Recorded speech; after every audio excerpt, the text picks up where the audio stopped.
우리 하나님 말씀 보시겠습니다. 마태복음 24장 45절 말씀입니다.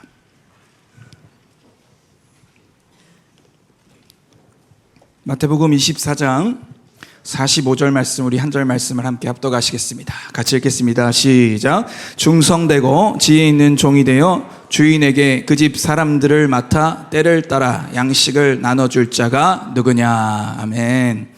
완주를 위한 세 가지 영성, 완주를 위한 세 가지 영성이라는 제목으로 하나님 말씀 증거하겠습니다. 아까 기도 때 말씀드린 것처럼 목사님께서 지난 월요일에 출국하셔서 돌아오는 이제 금요일 19일에 귀국하십니다.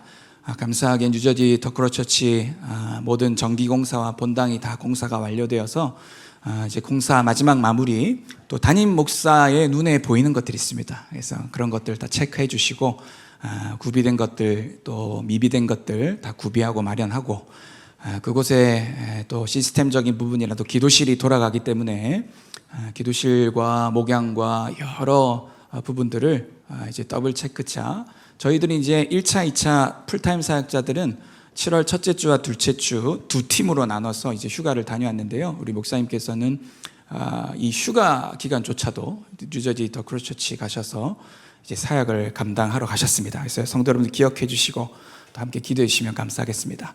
저희가 3주 전에 3주 전에 6월 23일이죠. 완주하라라는 메시지를 들었습니다. 저는 그때 공교롭게 유스 설교회 오래간만에 주일 설교회 가가지고 이 자리에 있지 않았습니다. 근데 저희 아내가 여보 목사님이 설교 막바지에 펑펑 우셨어. 이번에 좀 메시지가 달라 이래가지고 뉴스 메시지 끝나자마자 사무실 올라와가지고 유튜브 다시 해서 쫙 봤습니다. 당일날 바로 봤습니다. 그 메시지가 얼마나 이 시즌에 성령께서 우리 교회에 주시는 메시지인지요. 여러분들도 그 메시지 아직 가슴에 있으십니까? 저는 6월 13일 날 그 완주하라라는 그 메시지 듣고 그 키워드가 제 영에 착상되면서 기도하고 있었어요. 기도하던 중에 오늘 본문 말씀을 떠오르게 하셨습니다. 오늘 본문 말씀, 충성되고 지혜 있는 종이 되어 주인에게 그 집 사람들을 맡아 때를 따라 양식을 나눠줄 자가 누구냐. 이 말씀을 본당에서 쫙, 저는 주로 5층 저기서 기도를 하는데 주님이 하이라이트 해 주셨습니다. 왜냐하면 오늘 본문 말씀 역시도 신앙의 완주와 깊은 연관이 있기 때문입니다. 자, 오늘 본문 말씀은 아닙니다만 오늘 본문 말씀 바로 앞에 절에 있는 마태복음 24장 42절에서 44절 말씀 우리 함께 좀 읽겠습니다. 마태복음 24장 42절, 43절, 44절입니다. 우리 세 절 말씀 같이 읽습니다. 시작. 그러므로 깨어있으라. 어느 날에 너희 주가 임할는지 너희가 알지 못함이니라. 너희도 아는 바니 만일 집 주인이 도둑이 어느 시각에 올 줄을 알았더라면 깨어있어 그 집을 뚫지 못하게 하였으리라. 이러므로 너희도 준비하고 있으라. 생각하지 않은 때에 인자가 오리라. 아멘, 아멘. 이 말씀이 있고, 그리고 오늘 본문 45절, 그죠? 충성되고 지혜 있는 종이 되어 이렇게 나옵니다. 우리 담임 목사님의 마태복음 강해를 쭉 들으시면서 특별히 마태복음 24장은 거의 한 4번에 걸쳐서 목사님께서 예수님의 종말론, 예수님의 엔타임이라는 주제로 강해를 했던 것을 여러분 기억하실 것입니다. 그래서 마태복음 24장은 예수님의 종말론입니다. 따라합시다. 예수님의 종말론. 네, 예수님의 종말론, 에스카탈라지라고 하는 그 엔타임이 있는 것이 바로 이 마태복음 24장입니다. 근데 마태복음 24장에 예수님께서 종말론 메시지를 마무리하시면서 오늘 방금 읽은 참고 구절 마태복음 24장 42절 한 번 더 띄워봐 주시겠습니까? 24장 42절에 그러므로라고 하면 그러므로가 어떤 접속사죠? 결론을 낼 때 therefore 이제 결론을 내는 겁니다. 그래서 쭉 난리와 난리 소문이 있겠고 천국 복음이 모든 민족에 전파될 거고 쭉 주님이 그 마지막 때는 정말 이 하루라도 감하지 않으면 살 사람이 거의 없을 것이고 막 이런 메시지를 쭉 하신 다음에 그러므로 하고 뭐라고 말씀하시냐면 따라합시다. 깨어 있으라. 한 번 더 깨어 있으라. 우리 예수님이 종말론 메시지를 마무리하시면서 제자들에게 또 그 메시지를 듣고 있는 사람들에게 뭐라고 결론을 맺어주시냐면 깨어있으라 라고 하시면 깨어있으라. 그리고 나서 오늘 본문인 마태복음 24장 45절 이하의 청지기의 비유를 우리 주님이 말씀하십니다. 청지기 비유는 이렇습니다. 충성되고 지혜 있는 종이 되어서 주인에게 그 집 사람들을 맡아 때를 따라 양식을 나눠주면 어떻게 됩니까? 주인이 와서 주인의 모든 소유를 청지기에게 맡긴다라고 오늘 청지기 비유에서 말씀하고 있습니다. 기억나시나요? 네, 청지기 비유. 근데 반대로 주인이 더디오리라 생각하여, 여기 제가 참고 구절은 드리진 않았는데 48절에 보면 만일 그 악한 종이 마음에 생각하기를 주인이 더디오리라 하여 49절 동료들을 때리며 술 친구들과 더불어 먹고 마시게 되면 50절 생각하지 않은 날 알지 못하는 시각에 그 종의 주인이 이르러 51절 엄히 때리고 외식하는 자가 받는 벌에 처하리니 거기서 슬피 울며 이를 갈리라 이렇게 나옵니다. 이게 이제 청지기 비유의 줄거리고 서머리입니다.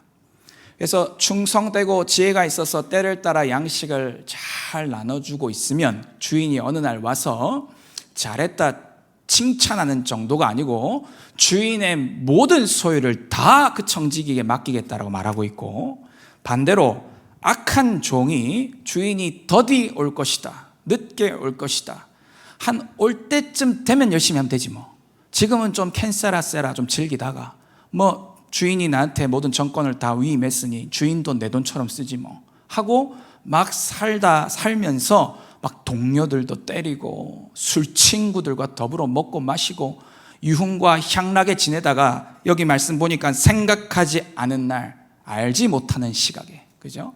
그 시각에 주인이 딱 와서 그 악한 종을 엄히 벌하고 바깥 어두운 데로 이를 갈도록 징벌한다라고 하는, 벌을 준다라는 것이 바로 이 청지기의 비유입니다. 이 청지기의 비유가 왜 나왔다고요? 깨어있으라. 따라합시다. 깨어있으라. 깨어있으라라는 것을 보다 더 입체적으로 청중들에게 전달하기 위해 이 청지기의 비유를 든 것입니다. 그리고 나서 마태복음은 25장으로 넘어갑니다. 25장 1절 그때의 천국은 마치하고 여러분이 잘 아시는 25장의 세 가지 비유가 나옵니다. 먼저 열처녀 비유가 나오고, 그 다음에 달란트 비유가 나오고, 그리고 양과 염소의 비유가 나옵니다. 그래서 특별히 양과 염소의 비유를 담임 목사님께서 강해해 주실 때 많은 성도분들이 은혜를 받고 이게 참 본질이다, 이것이 진리다라고 깨달은 줄 압니다. 마태복음 25장에 세 가지 비유가 넘어갑니다. 그리고 마태복음 26장 1절에 뭐라고 나오는지 한번 보십시다. 마태복음 26장 1절 보시면 예수께서 이 말씀을 다 마치시고 제자들에게 이르시되 이렇게 나옵니다. 그러니까 다시 말해서 여러분 26장 1절에 우리에게 힌트를 주는 건 뭐냐면 24장과 25장은 한 세트라는 거예요. 24장 따로 25장 따로가 아니고 26장 1절에 주님이 이 말씀을 다 마치시고 이르시되 하고 이제 예수님의 순환으로 이제 넘어가거든요. 베드로 막 부인하고. 다시 우리가 26장 1절을 생각해 보건대 마태복음 24장과 25장은 한 세트로 봐야 된다는 것입니다. 따라서 마태복음 25장의 세 가지 비유, 열처녀 비유, 달란트 비유, 그리고 양과 염소의 비유, 이 세 가지 비유는 마태복음 24장 45절 오늘 본문 말씀과 연결되어져 있습니다. 오늘 본문 말씀 한 번 더 읽어보실까요? 마태복음 24장 45절 한 번 더 읽겠습니다. 시작. 충성되고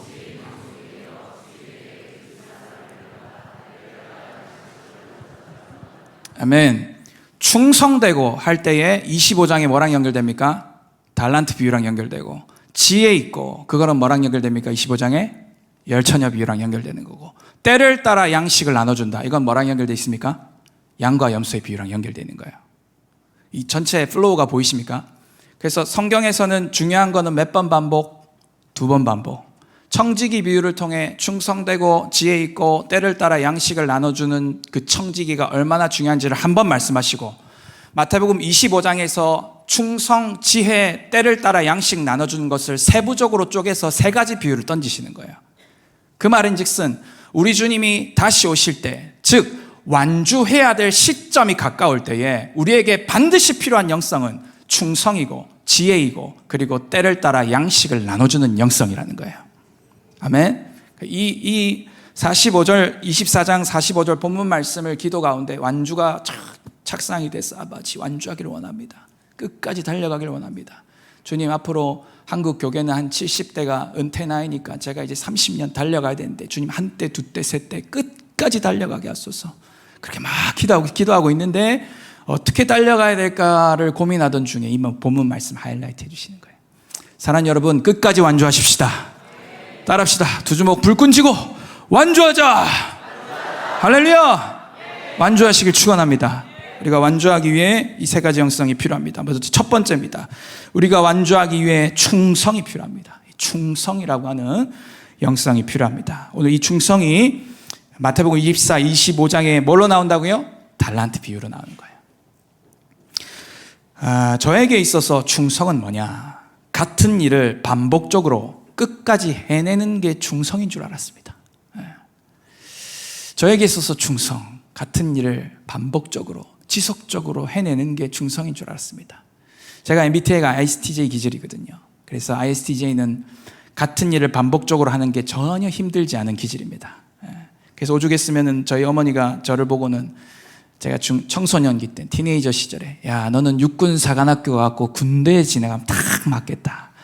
아니면 공무원하고 같은 일을 루틴을 반복적으로 해내는 게 어렵지 않은 기질입니다. 저 같은 경우. 그래서 저는 제 삶에 루틴을 만들어내고 그 루틴이 나를 지켜주고 그 루틴이 쌓여서 내 실력이 된다는 것에 대한 세계관이 있는 사람입니다.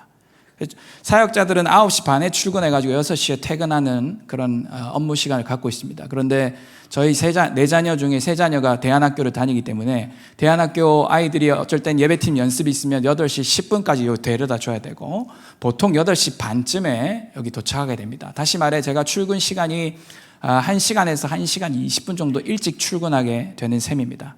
제가 2022년도부터 수석총괄을 맡았는데 2022년도 1년 수석총괄을 딱 하고 나니까 몸이 축이 나더라고요.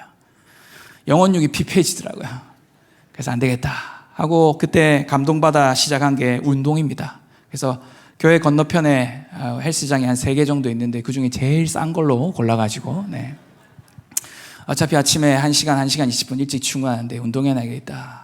체력이 영역이다 이러면서 목회자는 체력, 영역, 지력을 길러야 되지 않겠습니까? 그래서 체력이 다 망가져버리면 아무리 영역이 있고 지력이 있어도 사역에 쓰임을 받을 수 없는 것입니다. 그래서 목회자는 자기 몸을 잘 다스리고 관리하는 것도 어떤 부분 사역의 한 일환이라 여겨지고 2023년도부터 그렇게 운동을 하기 시작했습니다. 그래서 저는 1시간 20분 일찍 출근해서 운동을 하고 넘어오면은 바로 본당 5층에 가서 임재정 묵상을 합니다. 임재정 묵상을 이제 12시까지 합니다. 왜 12시까지 하느냐? 12시가 밥때이기 때문입니다. 아이들이 12시 10분에서 20분쯤 되면 굉장히 많은 대안학교 아이들 5, 60명 애들이 때를 지어 확 몰려오기 때문에 그때 정갈하게 차려져 있는 반찬이 다 어지럽혀져요. 그래서 깨끗할 때 먹어야 됩니다. 그래서 밥때가 생명이기 때문에 12시 되면 가차없이 인묵이 막 쏟아지고 있다 할지라도 덮고 밥을 먹으러 가야지. 농담이고요. 쏟아질 때는 밥도 때로는 포기합니다. 그래서 12시가 되면 이제 식사를 하고 1시 반쯤 되면 이제 업무 복귀를 합니다. 업무 복귀하면 행정할 일이 참 많습니다. 저는 행정할 일이 많고 행정들을 하고 기획들을 하고 다가올 교회 행사들을 점검하고 체크하고 이렇게 시간들을 6시까지 쭉 이제 보내게 됩니다. 그래서 그렇게 저의 이제 오피셜한 루틴이 그렇게 돼 있거든요. 그래서 저는 이렇게 뭐랄까요, 이렇게 같은 일을 반복적으로 하는 것에 대해서 10대 때부터 힘들지 않은 성격이었기 때문에 저는 충성의 열매가 있었는 줄 알았습니다. 나는 참 충성된 자다. 왜냐하면 사람들이 기도할 때 막 이렇게 듬직하다, 뭐 내지는 있는 것만으로도 막 이게 막 힘이 난다, 뭐 굉장히 충성되다 이런 말들을 타자를 통해 많이 들어요. 나 그런 사람인가? 그렇게 생각했던 것 같아요. 근데 오늘 본문 말씀을 유심히 보니까 제가 생각하는 충성이랑 성경이 말하는 충성이 다른 거예요. 특히 이 달란트 비유에 나오는 1달란트 가진 자를 통해서 충성이 아닌 것이 딱 드러납니다. 그걸 우리가 함께 좀 살펴보겠습니다. 자, 우리 마태복음 25장 24절 25절 같이 좀 읽겠습니다. 같이 읽습니다. 마태복음 25장 24절부터 감사합니다. 시작. 한 달란트 받았던 자는 와서 이르되 주인이여 당신은 굳은 사람이라 심지 않은 데서 거두고 해치지 않은 데서 모으는 줄을 내가 알았으므로 두려워하여 나가서 당신의 달란트를 땅에 감추어 두었었나이다. 보소서 당신의 것을 가지셨나이다. 아멘. 여기 5달란트, 2달란트 받은 자는 착하고 충성된 종아 이렇게 나오죠. 충성이란 말이에요. 근데 1달란트 받은 자는 악하고 게으른 종이에요. 그러면 이 악하고 게으른 종을 반면교사 삼으면 뭐가 충성인지가 드러나겠죠. 이 악하고 게으른 종이 갖고 있는 3가지 오착이 있습니다. 그건 뭐냐면 첫째, 주인에 대한 오해를 갖고 있습니다. 다시 말해 하나님에 대한 오해를 갖고 있습니다. 그리고 두 번째, 하나님에 대한 오해로 말미암아 두려움에 사로잡히는 것입니다. 그리고 세 번째, 이로써 자신에게 있는 달란트를 사용하지 아니하고 묻어둔 겁니다. 이게 연쇄적으로 작용합니다.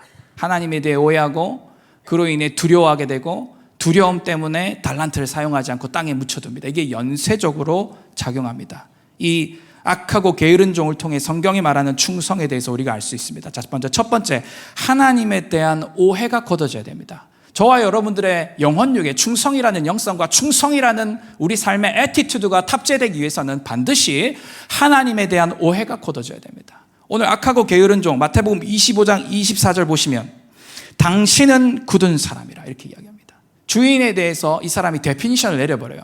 이 주인에 대해서 잘 알지도 못하면서 자기가 갖고 있는 선지식과 자기가 갖고 있는 어떠함들로 주인을 이렇게 정의를 매겨버립니다.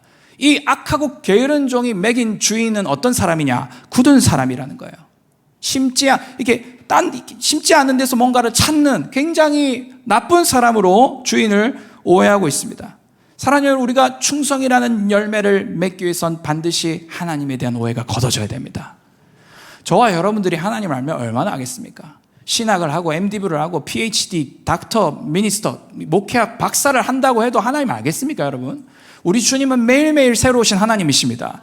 하나님을 알 수 있는 유일한 비결은 우리 예수 그리스도와 성령을 통해 하나님을 아는 줄 믿습니다.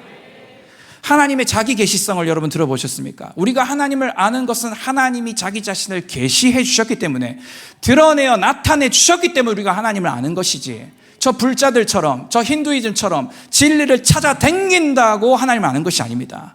우리는 삼위일체 상천하지에 유일하시고 지존하신 그 하나님을 아는 것은 하나님이 자기 자신을 드러내 주실 때 비로소 우리는 하나님을 아는 것입니다.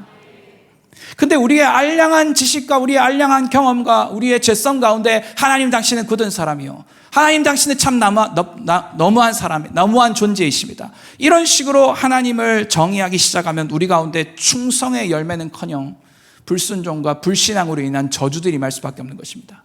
사랑하는 여러분, 오늘 우리의 삶에 진정한 충성의 열매가 맺어지기를 위해서는 우리가 로얄티를 드려야 될, 우리가 충성해야 될 존재인 그 하나님을 향한 오해가 걷어져야 된다는 것을 기억하시고, 주의 성령으로 말미암아 지혜와 계시의 영이 부어져 하나님을 아는 은혜가 부어지게 되길 축원합니다. 아멘. 에베소 1장 16절 이하의 바울의 기도가 여러분들의 기도가 되어야 됩니다. 영광의 아버지, 지혜와 계시의 영을 주사 하나님을 알게 하소서. 아멘. 지혜와 계시의 영으로 충만한 저와 여러분 되기를 축원합니다. 충성의 열매가 맺혀지기 위해 두 번째, 두려움이 사라져야 됩니다. 마태복음 25장 25절에 보면 1달란트 받은 자가 두려워하여 이렇게 나와요. 두려워하여. 왜 두려워하죠?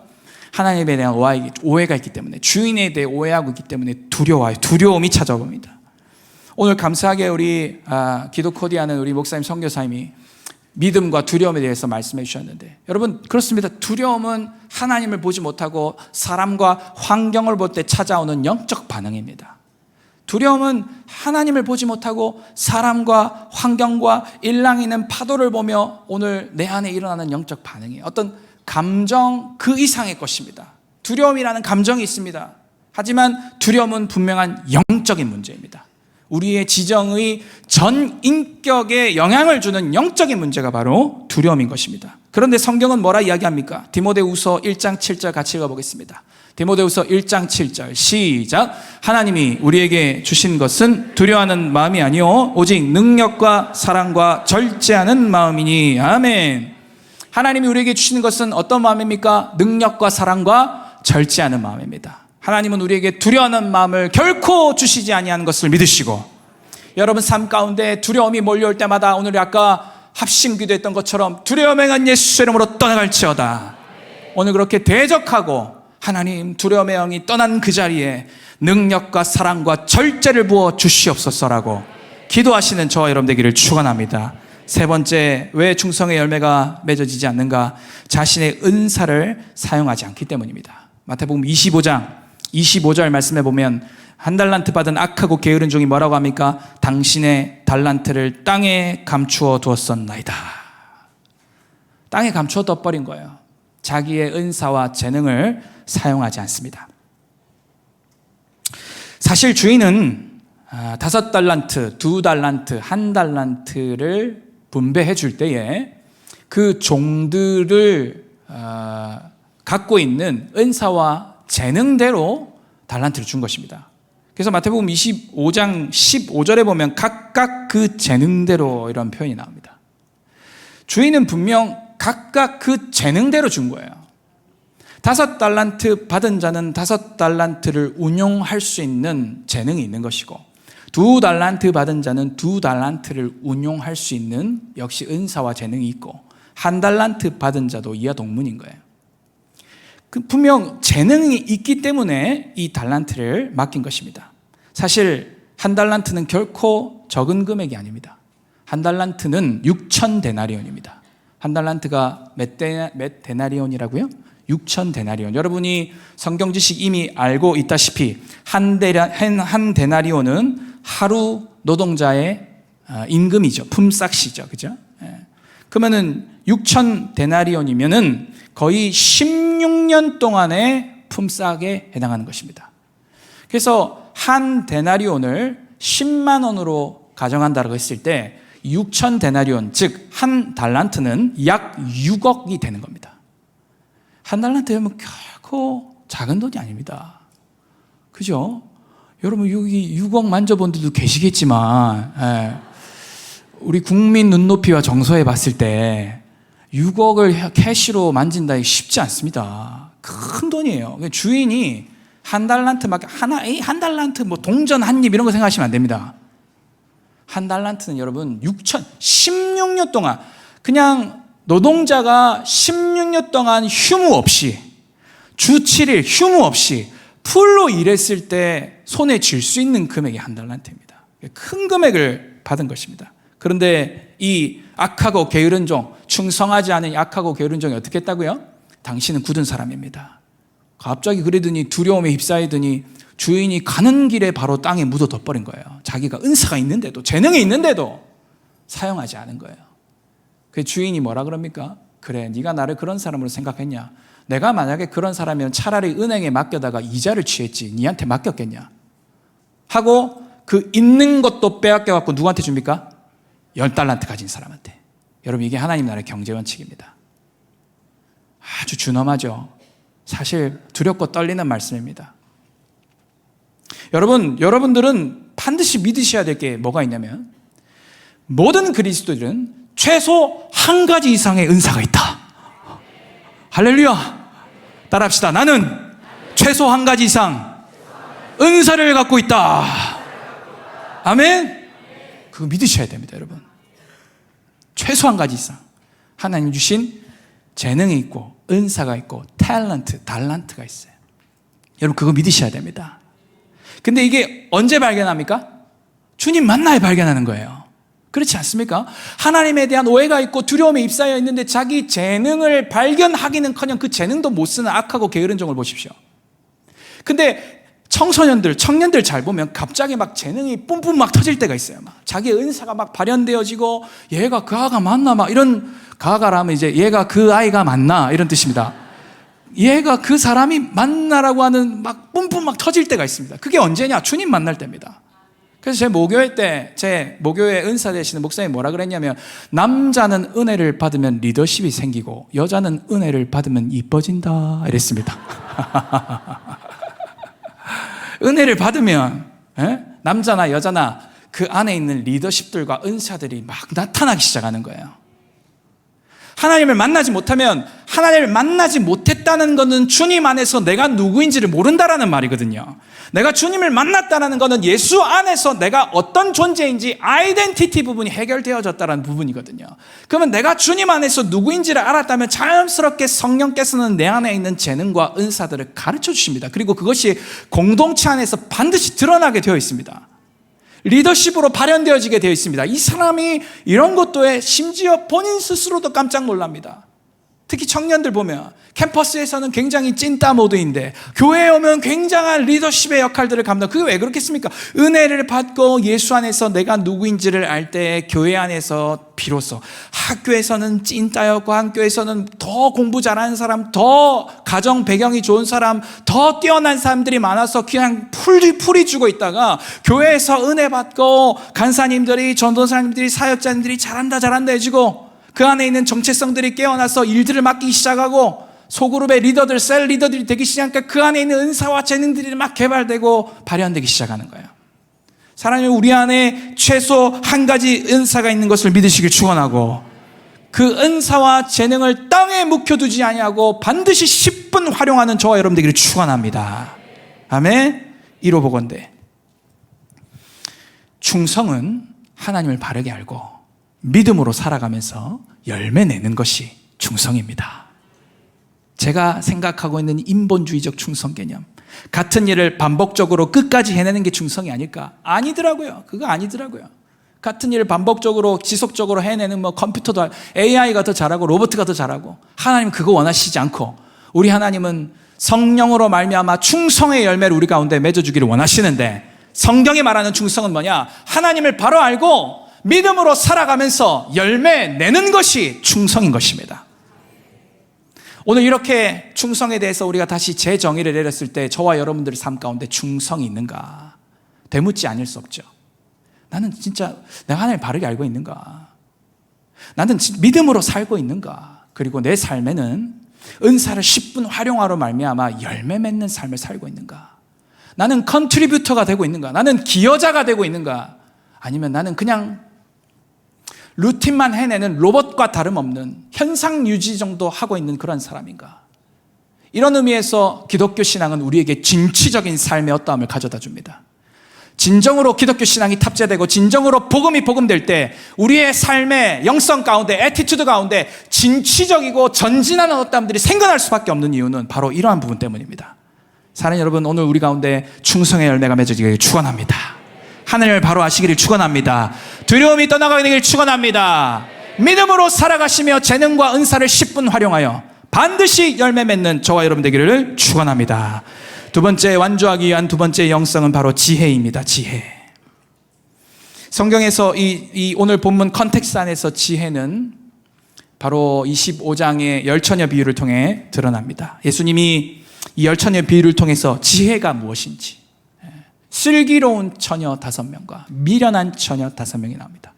그래서 그 슬기로운 처녀 5명과 미련한 처녀 5명의 이 비유를 통해 지혜가 무엇인지 우리가 알 수 있는데요. 이 말씀에서 지혜는 뭐냐? 기름을 사서 준비하는 것입니다. 따라합시다. 지혜는 기름을 사서 준비하는 것입니다. 자, 오늘 마태복음 25장 3절 4절 같이 읽겠습니다. 참고 구절인데요. 마태복음 25장 3절 4절 같이 읽습니다. 시작. 미련한 자들은 등을 가지되 기름을 가지지 아니하고 슬기 있는 자들은 그릇에 기름을 담아 등과 함께 가져갔더니. 아멘 아멘. 슬기 있는 자들, 즉 지혜 있는 자들은 그릇에 뭘 담았습니까? 기름을 담았습니다. 기름을 준비하는 게 지혜예요. 기름을 살 줄 아는 게 지혜예요. 바로 대가 지불에 관한 것이 바로 지혜와 관련이 되어 있고, 준비라고 하는 이 단어에서 우리가 알 수 있는 것은 바로 미래를 예측하고 미래를 내다보는 것에서 이 지혜가 연관되어져 있다는 걸 알 수 있습니다. 그래서 이 지혜, 성경이 말하는 오늘 마태복음 24장, 25장의 컨텍스트 안에서 우리가 지혜를 묵상할지인데, 이 지혜의 두 가지 중요한 포인트는 하나는 대가를 지불하는 것이고 다른 하나는 미래를 대비하는 것입니다. 이게 성경이 말하는 오늘 본문에서 말하고 있는 지혜와 연관이 되어져 있습니다. 자, 먼저 우리는 성령 하나님과의 교제를 위해 어떤 대가 지불을 하고 있는지 돌아봐야 됩니다. 자, 오늘 마태복음 25장 8절 9절 말씀 같이 읽겠습니다. 자, 마태복음 25장 8절 9절 시작. 미련한 자들이 슬기 있는 자들에게 이르되 우리 등불이 꺼져가니 너희 기름을 좀 나눠달라거늘 슬기 있는 자들이 대답하여 이르되 우리와 너희가 쓰기에 다 부족할까 하노니 차라리 파는 자들에게 가서 너희 쓸 것을 사라 하니. 아멘. 여기 굉장히 중요한 게 나오는데요. 자, 우리 8절 한 번 더 보시면 미련한 자들이 지혜 있는 슬기 있는 자들에게 뭐라 말하냐. 등불이 꺼져가는데 너희 기름을 좀 나눠달라 그럽니다. 그랬더니 9절 말씀, 슬기 있는 자들이 뭐라고 대답하냐면 우리와 너희가 쓰기에 다 부족할까 하노니 차라리 어떻게 해요? 파는 자들에게 가서 너희 쓸 것을 사라 그러십니다. 너희 쓸 것을 사라. 지혜로운 자는 갑지불을 하는 거예요. 대가지불을 할 줄 아는 거예요. 갑지불을 하는 것입니다. 여러분, 그래서 이 기름은요, 양도가 불가능해요. 기름은 나눠 쓰는 게 아닙니다. 기름은 나눠 쓰는 것이 아니고 반드시 갑지불을 해서 사고야 말아야 되는 것이 바로 기름입니다. 그래서 이 기름을 만약에 친밀감이라는 것으로 상징하여 해석을 한다. 그럼 어떤 해석이 나올 수 있냐면 나와 주님이 갖고 있는 이 친밀감은 양도가 불가능한 거예요.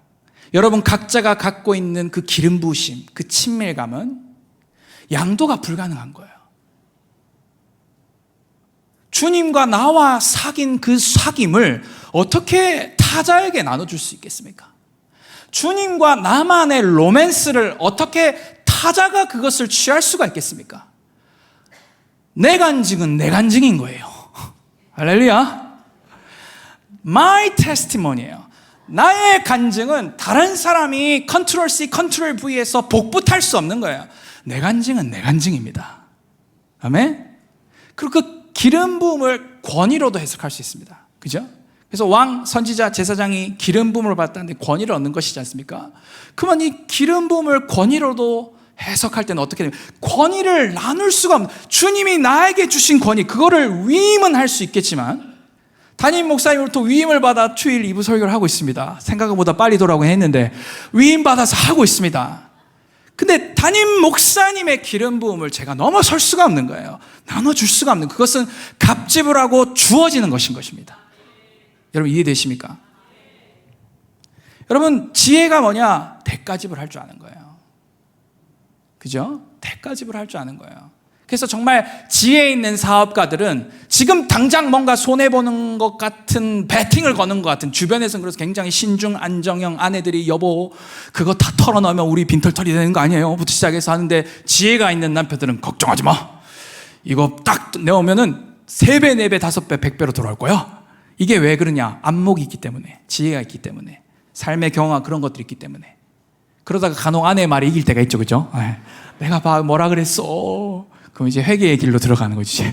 내가 주님 분명히 음성 듣고 했는데 지혜가 부족했나이다 하면서 다시 또 레슨을 받고. 그죠? 우리 인생사가 그렇습니다. 인생의 풍경들이 그렇습니다. 아내의 말이 이길 때가 있는가 하면 아내의 말 들었다가 또 안 돼가지고 내가 하자 그랬잖아. 안 해가지고 또 막 올라가면 배 아파갖고 식음을 전폐하고 머리 막 뒤집어 쓰고 막 아이고 어려울 때도 있고. 하나님 그때 우리의 중심을 다루시죠. 우리 안에 욕심을 다루시고 욕망을 다루시고 우리 안에 중심을 다루시고. 자, 어지간 중요한 것은 여기 나오는 지혜는 우리의 삶의 일상 다반사 가운데 있는 투자의 문제, 자녀 양육의 문제, 교육의 문제, 그것을 말하는 것이 아니라 여기 있는 지혜는 우리 주님의 재림과 관련되어 있는 거예요. 영생의 길로 가느냐 영벌로 가느냐 이거랑 관련되어 있는 것으로서의 지혜를 오늘 성경이 이야기를 하고 있는 것입니다. 사랑하는 여러분 가운데 지혜가 부어지게 되길 축원합니다. 정말 완주하기 위해 지혜가 필요합니다. 대가지불이 필요해요. 그 어떤 것보다도 주님과의 관계, 또 주님과의 그 로맨스를 위해, 주님과의 온전한 순종과 동행함을 위해 우리는 반드시 갑집을하는 그 태도와 시간들과 모든 리소스를 쏟아 부어내는 것들이 필요한 것입니다. 여러분, spiritual appetite가 회복되길 축복합니다. 영적 배고픔들이 회복되기를 축원합니다. 내 안에 벌써 영적 식욕이 좀 메말라 가면은 기도할 때가 된 것 같다. 내가 말씀을 볼 때가 된 것 같다. 내가 금요 예배 가서 한번 부르짖을 때가 된 것 같다. 그 영적 식욕이 여러분 가운데 있게 되길 축원합니다. 아멘. 여러분, 영적 식욕이 없는 상태, 그 지혜 없는 자의 모습이에요. 미련한 자들의 모습입니다. 지금 메말라 죽어가고 있는데 영적 양식을, 주님과의 관계가 회복되지 않으면 당장의 지옥길로, 죽음의 길로, 사망의 길로, 저주의 길로 갈 수밖에 없는데 그것을 깨닫지 못하고 우둔함으로 주님과의 시간 가운데 대가지불을 하는 것이 아니라 인간적인 방법으로 계속 권모술수를 돌려가는 그런 모습들이 사람이 볼 때는 나 참 지혜롭다, 종교 의지하지 아니하고 뭐 기도한다고 답 나와? 그래, 차라리 가가지고 하나라도 더 뛰는 게 나아. 뭐 기도한다고 답 나와? 아니에요. 기도하면 답이 나옵니다. 할렐루야. 주님 앞에 머물고 기도하고 내 영혼이 잘 돼야 범사가 잘 되기 때문에, 아멘. 그게 지혜 있는 자인 거예요. 지혜 있는 자인 거예요. 그 지혜가 완주를 위해 반드시 필요하다라고 우리 주님이 말씀하고 있는 것입니다. 아멘. 그래서 여러분, 오늘 본문 말씀해 보면 굉장히 지혜와 대비되는 게 미련이기도 하지만 악한 거랑도 대비돼요. 오늘 본문 말씀 24장 45절에 충성되고 지혜 있는 종이 되어 주인에게 그 집 사람들을 맡아 때를 따라 양식을 나눠줄 자 누구냐, 그렇게 했는데 그 본문 안에서는 악한 종이 나오면 악한 종, 게으르고 악한 종에 대한 이야기가 나옵니다. 지혜롭지 않으면 악할 수 있다는 거예요. 본의 아니게. 우리가 주님의 관계 가운데 지혜롭게 대가지불을 하고 미래를 대비하지 않으면 본의 아니게 하나님이 보셨을 때 악한 종이 될 수 있다는 것입니다. 사랑하는 여러분, 오늘 우리에게 정말 지혜가 필요합니다. 사역을 할 때도 목회를 할 때도 정말 지혜가 필요해요. 이 새파랗게 젊은 종이 인생 선배님들 대하고 영적 권위를 갖고 목사로서 여러분들 상담해야 될 때가 있고 기도해 드려야 될 때가 있고, 여러분들과 함께 인생의 어떠한 부분들을 같이 대소사를 나누면서 함께 뚫어가야 될 때가 있는데 그거 어떻게 제 경험으로 합니까? 제가 학력이 뭐 높기를 합니까? 인생의 경험들이 많기를 합니까? 전 디모데 형이거든요. 외조모 어머니 저. 신앙의 계보가 이렇습니다. 막 10대 때 그냥 크게 뭐 이렇게 고생 안 하고 공부하고 그냥 중간에 뭐 일하고 그런 것도 없었어요. 고등학교 수능 치고 바로 대학 갔다가 대학 1학년 마치고 군대 갔다가 군대 끝나자마자 복학했다가 복학하고 졸업하자마자 신대원 들어갔다가 신대원 들어가자마자 박호정 목사님 만나가지고 여기까지 온 거거든요. 다른 데 가서 사역을 하기를 했습니까?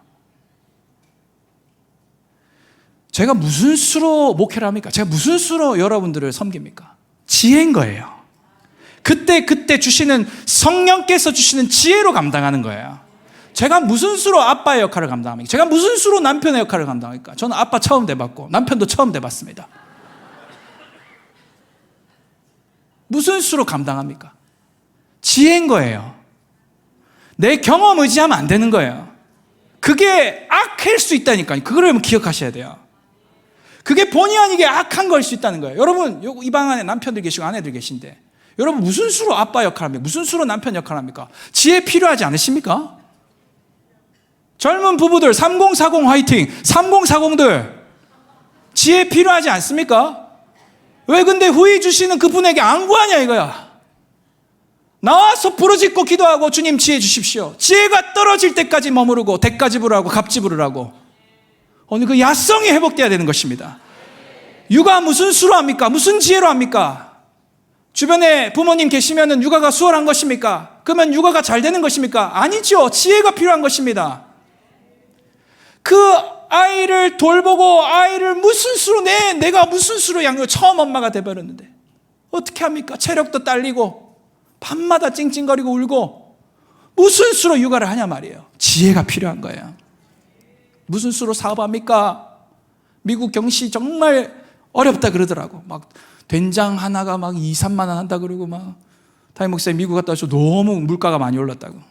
이게 막 후폭 부처 다 하고 지금 기준금리 붙들고 있는 거 아닙니까? 한국은행이. 그 탁 터지는 순간 무슨 일이 어떻게 일어날지 모르는 상황 아닙니까?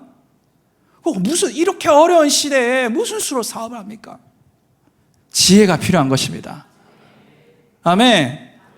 그 지혜, 우리의 현재적 삶 가운데 필요한 지혜뿐만 아니라 미래를 대비하는 지혜가 필요한 거예요. 아멘. 지금 당장 쳐내려가는 지혜만 골똘하게 되면 어떻게 됩니까? 영이 잠들어 버려요. 이 땅이 단 줄 알아요. 지금 육아를 쳐내는 지혜 주시옵소서. 비즈니스 쳐내는 지혜를 주시옵소서. 나의 진로의 문제를 해가 지혜를 주시옵소서. 지혜 감사합니다. 지혜 감사합니다. 그렇게 살아가다 보면 먹고 마시고 시집가고 장가들다 보면 어느새 우리가 현세에 묶여 있을 수 있는 가능성도 있는 거예요. 그래서 지혜는 현세를 위한 지혜뿐만 아니라 내세를 위한 지혜도 필요한 겁니다. 그래서 우리 목사님이 지난주에 뭐라고 했습니까? 노후 대책 말고 무슨 대책? 사후 대책 하자고. 사후 대책 어떻게 합니까? 지혜가 와야 되는 거예요. 미래를 대비할 줄 알아야 되는 것입니다. 사랑하는 여러분, 빌립보서 3장 13절 14절 사후 대책 확실히 했던 사도 바울의 고백을 보겠습니다. 자, 같이 읽습니다. 시작. 형제들아, 나는 아직 내가 잡은 줄로 여기지 아니하고 오직 한 일, 즉 뒤에 있는 것은 잊어버리고 앞에 있는 것을 잡으려고 푯대를 향하여 그리스도 예수 안에서 하나님이 위에서 부르신 부름의 상을 위하여 달려가노라. 아멘. 미래를 대비할 줄 알아요. 푯대가 보여야 되는 것입니다. 아멘. 여러분, 푯대가 보이시게 되길 축원합니다. 노후 대책뿐만 아니라 사후 대책도 감당하시게 되길 축원합니다. 바울은 한 일, 즉 뒤에 있는 것을 붙잡으려고 달려갔다 그랬어요.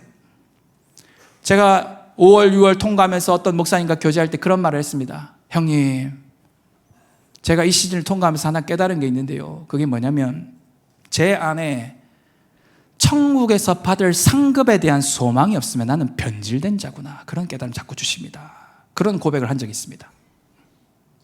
여러분, 사도 바울의 서신서를 보면 상에 대한 이야기를 굉장히 많이 합니다. 근데 그 상은 대개 다 종말의 때 받는 것입니다. 우리 주님으로부터 수여받는 것입니다.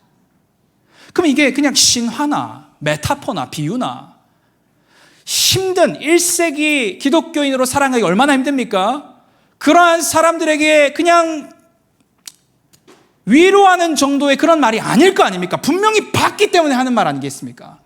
분명히 실존할, 맞이하게 될 진리이고 진실이고 사실이기 때문에 바울이 이야기하지 않았겠습니까?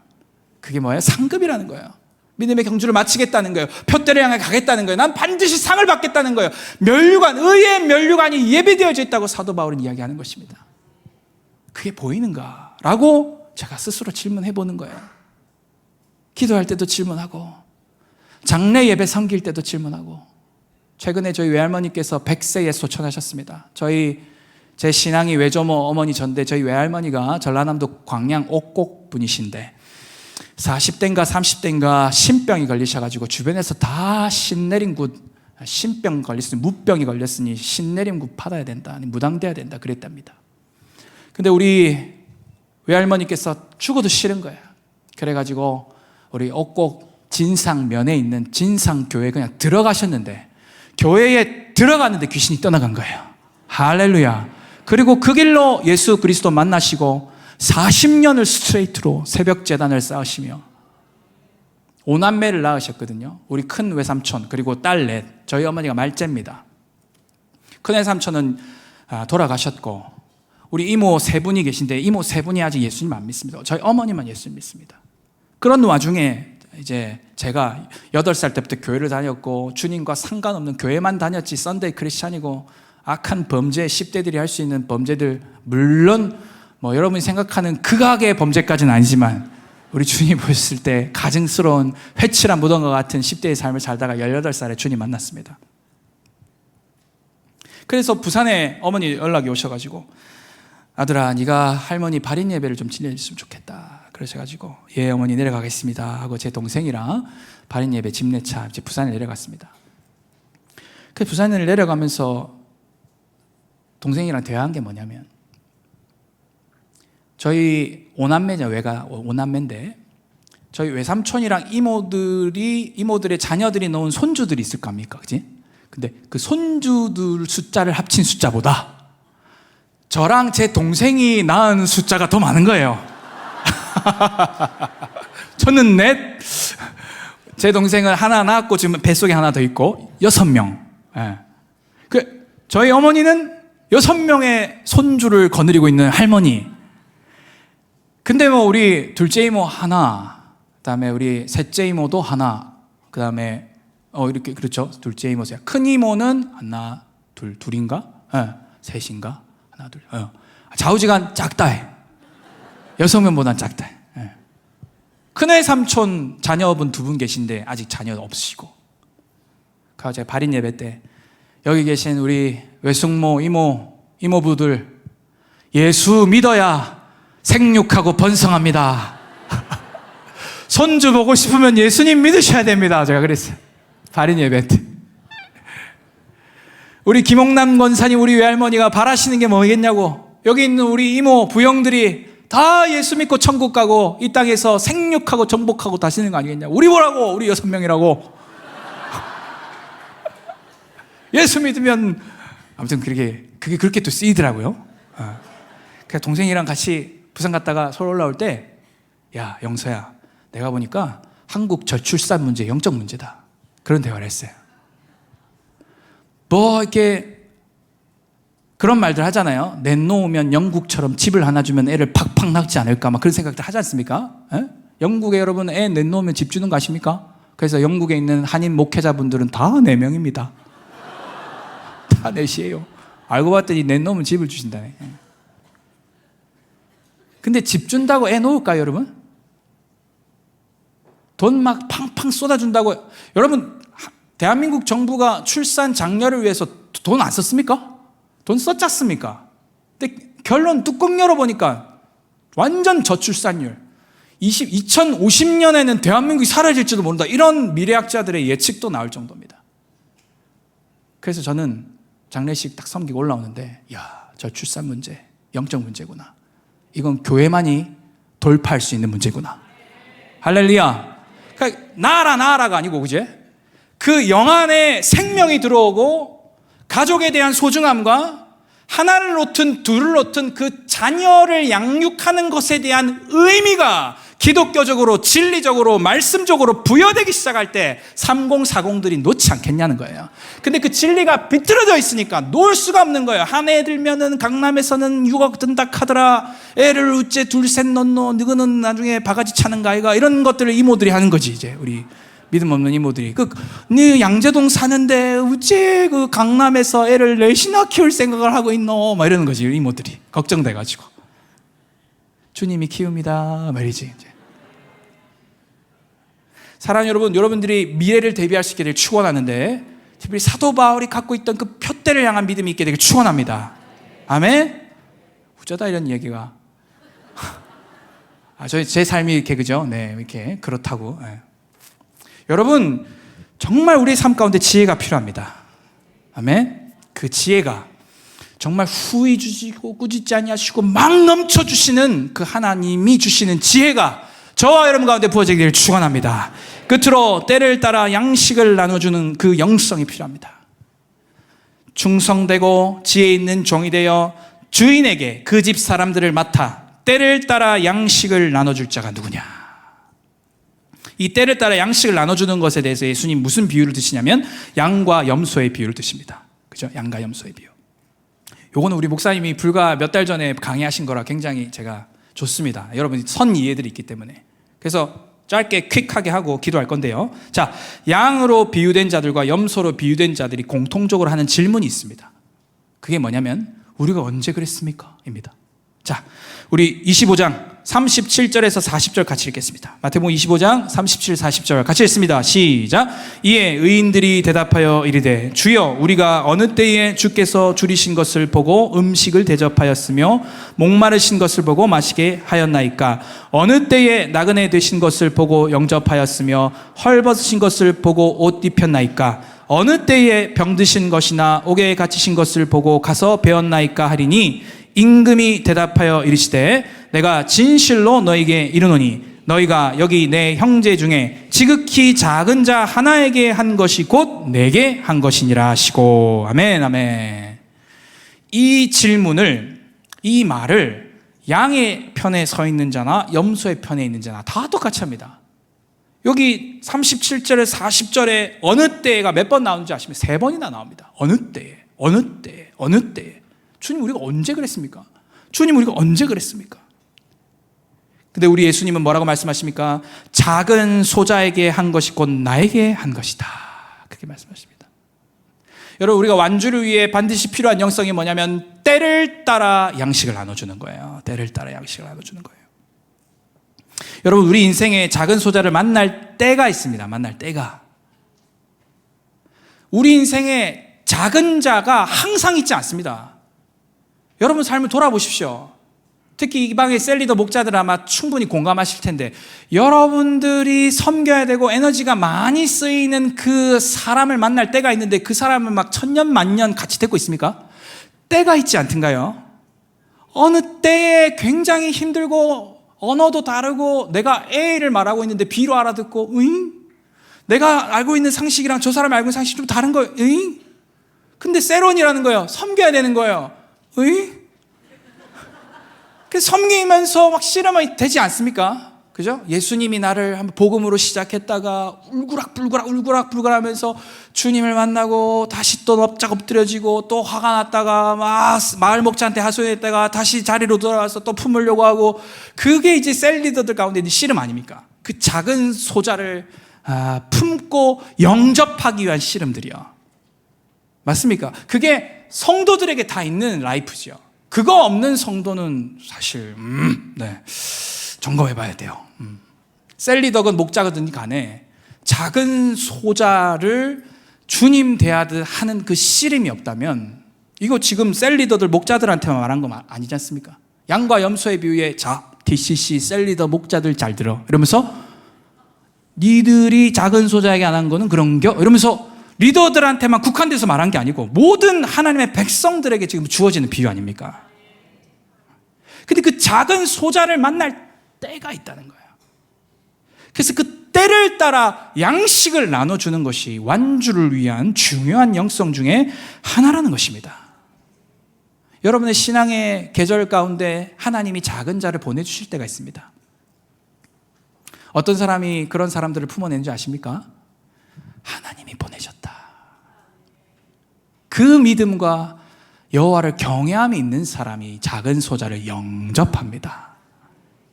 누가 작은 자를 영접합니까? 하나님이 보내셨구나. 하나님이 지금 이 사람 통과하게 하시는 거구나. 하나님 때문에 그 사람 품는 거지. 사실 그 사람 자체를 향한 사랑으로 품는다. 우리가 예수님도 아니고. 그렇죠? 아주 현실적인 문제죠. 우리가 그리스도인으로서 작은 소자를 품어낼 수 있고 품어내는 이유는 주님 때문입니다. 사실 그 주님의 사랑 때문에. 나 같은 것도 이렇게 품으셨는데, 나 같은 것도 이렇게 건져내어 주시고 나를 영접해 주시고 나를 아들로 딸로 자녀로 삼아 주셨는데, 저 사람 지금 좀 미숙하지만 내가 주님 섬기듯이 때를 따라 양식을 나눠주면 주님이 자라게 하시겠지. 고린도전서 3장 말씀, 바울과 아볼로는 물을 주고 심을 뿐이고 자라게 하시는 분은 하나님이시다. 그 말씀 붙들고, 하나님 저는 물 주겠습니다. 주님 저는 심겠습니다. 주님이 자라게 하여 주옵소서. 그러면서 섬기는 건 아니겠습니까? 그 때가 있다는 거예요. 때가. 그러고 보면요 여러분, 세상에서의 완주는 1등을 향해 치달아요. 그치? 세상이 말하는 완주는 1등을 향해 치닫습니다. 그런데 성경이 말하는 완주는, 하나님 나라의 완주는 뭐냐? 더불어 함께 결승선을 통과하는 것입니다. 할렐루야. 세상이 말하는 완주는 1등이에요. 1등. 피니시 라인 그냥 통과하는 거예요. 근데 하나님 나라의 완주는 뛰다가도 넘어지면 일으켜서 같이 더불어 함께 피니시 라인을 향해 가는 거죠. 열심히 뛰다가도 주님이 작은 자를 탁 붙여주시면 속도 조금 멈추고, 너 지금 이쪽으로 가면 큰일 나. 내가 가는 길로 가야 돼. 나랑 같이 갈래? 시다 가야 돼. 시다 막 뿔질하고 막 지랄로 막 이게 다른 길로 막 가고 막, 그죠? 네? 막 그러면 전라도 사투리에 지랄이 다른 길. 그러면 안 돼. 그러면 큰일 나. 그래서 나보다 나중된 사람인데 막 먼저 막 뛰어갈 때 우리 안에 막 그런 것들이 올라오지 않습니까? 저 김 집사는 지금 저렇게 앞서가고 있는데, 저 셀은 저렇게 코이노니가 넘치는데 우리는 언제까지 이렇게 해야 되는가? 그럴 때에 이 완주를 기억하십시오. 때를 따라 양식을 나눠주고 있구나. 내가 지금 이때에 내가 감당할 몫이니까 주님이 보내주셨구나. 그럼 이때는 지금 다시 오지 않을 때이고, 이 영혼이 내가 감당해야 될 시점이 끝나면 이사를 갈 수도 있는 것이고 다른 셀로 갈 수도 있는 것이고 셀 리더가 될 수도 있는 것이고 어떻게 될지 모르니 지금 이 시간 내가 때를 따라 양식을 나눠주자. 그런 영성이요. 이거 세상 사람들이 갖고 있는 영성 아니죠. 세상 사람들은 어떻게 합니까? 낙오자들은 가차없이 버려버립니다. 낙오자들 데리고 갈 여유가 없습니다. 지금 기업에 돈이 몇 억이 왔다 갔다 하는데 지금 실력 미달인 사람들을 어째 데리고 갑니까? 교육 시켜주는 것만 해도 감사한데 교육 안 시키고 바로 자르는 경우들도 있죠. 그제? 낙오자들 스스로 도태되게. 요즘 또 노동법이 엄해가지고 사장이 함부로 파이어 할 수가 없으니까 은근히 이렇게 도태되면서 나가주기를. 그 만년 대리의 서러움, 미생들의 삶. 그게 세상 아닙니까? 근데 하나님 나라는 무엇입니까? 완주를 하되 하나님이 보낸 작은 소자들을 일으켜서 그들이 저쪽으로 가야 된다. 이쪽 가면 안 돼. 이쪽으로 가야 돼. 그렇게 완주하는 것이 하나님 나라의 방법이라는 것이 바로 오늘 본문 양과 염소의 비유에 나오는 것입니다. 작은 소자가 줄였습니다. 작은 소자가 목말랐습니다. 작은 소자가 헐벗었습니다. 작은 소자가 아팠습니다. 작은 소자가 심지어 감옥에 갔습니다. 근데 감옥에 가서 문안을 하고 줄인 자에게 양식을 나눠주고 목마른 자에게 물을 떠다 주고 아픈 자에게 찾아가서 손 한번 잡아주는 그것이 사랑하는 내 아들아 딸아, 그거는 그 사람 손을 잡은 게 아니고 내 손을 잡은 거란다. 고맙다.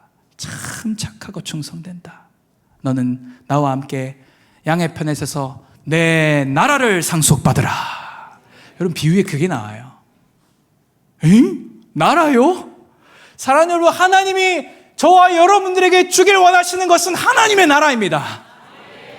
몇 푼이 아닙니다. 부동산이 아닙니다. 나라를 상속하기를 원하십니다. 할렐루야. 이 사이즈가 다른, 우리 하나님 사이즈가 다르세요. 나라를 상속하기를 원하시는 것입니다.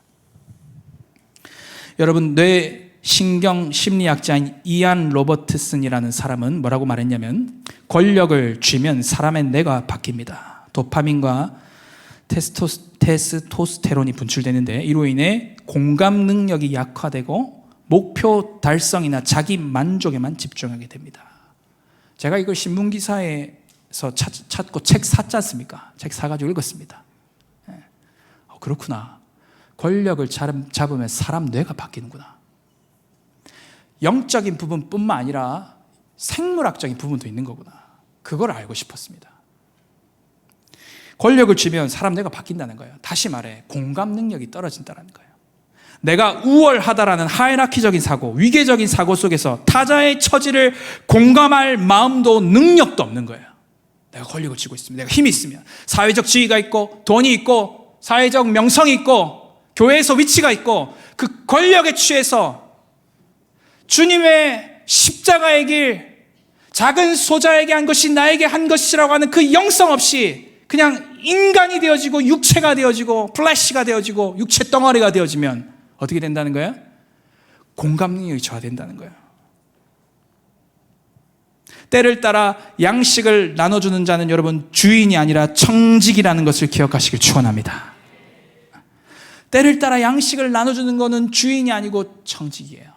그리고 그 청지기는 청지기의 것을 나눠주는 게 아니고 누구의 것을 나눠줍니까? 주인의 것을 나눠주는 거예요. 여기서 우리에게 힌트가 주어집니다. 사랑하는 여러분, 하나님이 보내십니다. 작은 자를 보내십니다. 내 안의 것으로 주는 게 아니에요. 주님의 것으로 주는 거예요. 그때에 하나님 제 안에 없어요. 알아. 내 것 줄게. 써. 예 주님, 제가 이때에 양식 나눠주겠습니다. 할렐루야. 주님 그거 말씀하고 있는 것입니다. 권력을 잡고 힘이 있어서 뇌가 마비돼서 공감 능력이 저하된 그러한 시대 속에 우리 그리스도인들 어떻게 살아야 합니까? 주님의 마음으로 작은 소자의 처지를 이해하고 공감할 수 있는 능력을 구하며 함께 완주해 나갈 수 있는 그 신앙의 실제가 필요한 것입니다. 아멘. 그런 사람 참 찾기 힘들죠. 세상에서 너무 찾기 힘들죠. 네. 여러분들이 그런 분들이 되어주셔야 됩니다. 신앙생활은 교회에서 하는 것이 아니고 세상에서 하는 것이기 때문에. 아멘. 말씀을 읽겠습니다. 우리 예배팀 올라와주시고 마태복음 10장 42절 우리 같이 읽어보시죠. 마태복음 10장 42절 말씀 같이 읽습니다. 시작. 또 누구든지 제자의 이름으로 이 작은 자 중 하나에게 냉수 한 그릇이라도 주는 자는 내가 진실로 너에게 이르노니 그 사람이 결단코 상을 잃지 아니하리라 하시니라. 아멘 아멘. 뭐 한 그릇이요? 냉수 한 그릇. 냉수 한 그릇. 이거 물 하나 사주는 거 어렵습니까 여러분? 아니지 않습니까? 냉수 한 그릇 떠다가 그 작은 소자에게 주면 결단코 상을 잃지 아니한다고 우리 주님 말씀하십니다. 작은 자에게요. 작은 자에게. 여러분 말씀을 읽겠습니다. 오늘 완주를 위한 세 가지 영성이라는 제목으로 세 가지를 나눴는데 첫째 충성을 말했습니다. 둘째 지혜를 이야기했습니다. 셋째 때를 따라 양식을 나눠주는 것을 이야기했습니다. 오늘 우리 더크로처치가 충성되고 지혜 있는 교회가 되기를 축복하고요. 특별히 때를 따라 양식을 나눠줄 수 있는 청지기들이 많은 공동체가 되기를 축복합니다. 아멘.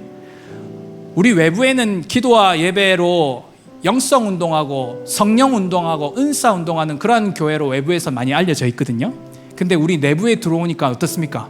셀 강조하고 셀 안에 안 들어오면 우리 교인 아니라 했었고, 그지?